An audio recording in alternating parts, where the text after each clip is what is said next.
living in the now, that's also something that you, yeah, talk about a lot. But when was this first in your life that you were aware of maybe living in a now situation? It's a continual.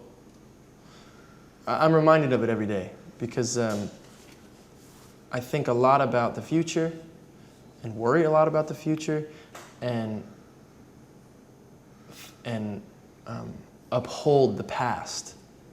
I think like, oh, back then it was so nice when, it's kind of like the subconscious of Alan Stone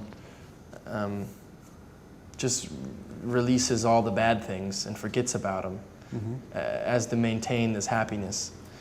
I think there wasn't any real, like eye-opening point in my life, I don't think, where I realized like, you're letting all these incredible opportunities and moments slip by because you're trying to,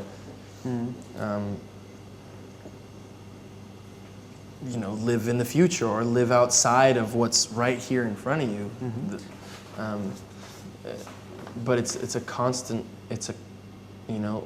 I have to kick myself in the pants every day and say, what are you doing? Be here, be now. Is that a personal problem, or do you also think that's a generation thing? I don't want to generalize it, but I think it is. I think it's more of a problem now than it's ever been.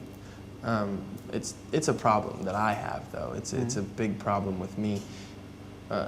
Always worrying about who says what and who wants what and where I'll be in 2 years' time, and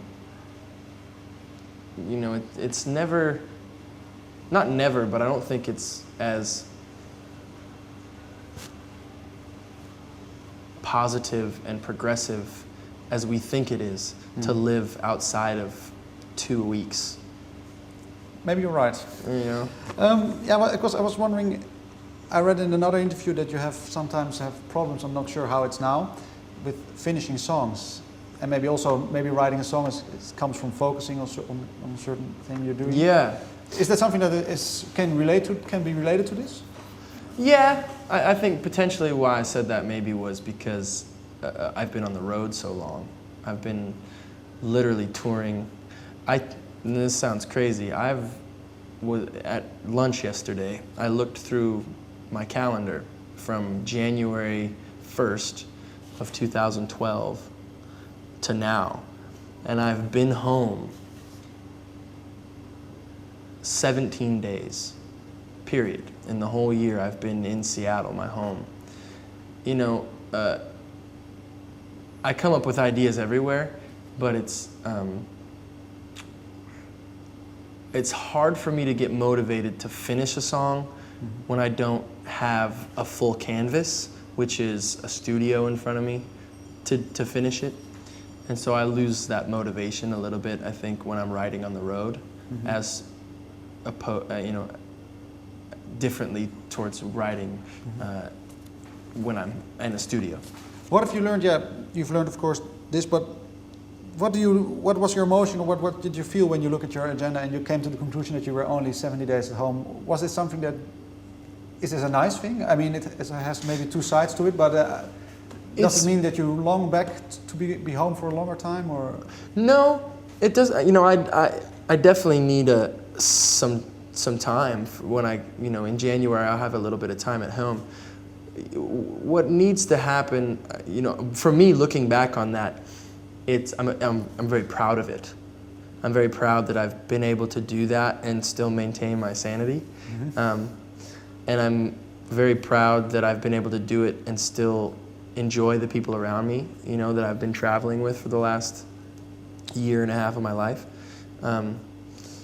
But it's also one of those things that's like, yeah, it's okay for me to go home and take a break, Because I can imagine that it's a nice reality, but maybe a bit outside of reality, because you're in a bubble maybe with all the people, you're just in a bus touring from one place to another. Yeah, What is the kind of things that you miss, maybe? Alone time. You don't get any alone time on tour. I miss my community in Seattle, for sure. I mean, I've grown, I've fallen in love with person that I'm on tour with, my band members. I truly love each and every one of those guys. They're great guys.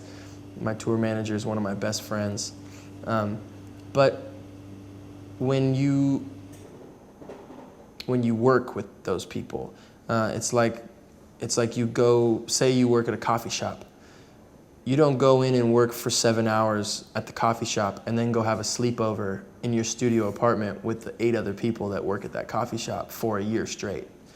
You know, that is essentially what we're doing, and what we've done for the last year and a half. So those bonds grow very, very strong, but they also, it's like growing up with siblings. You know, you get at each other's throats every once in a while.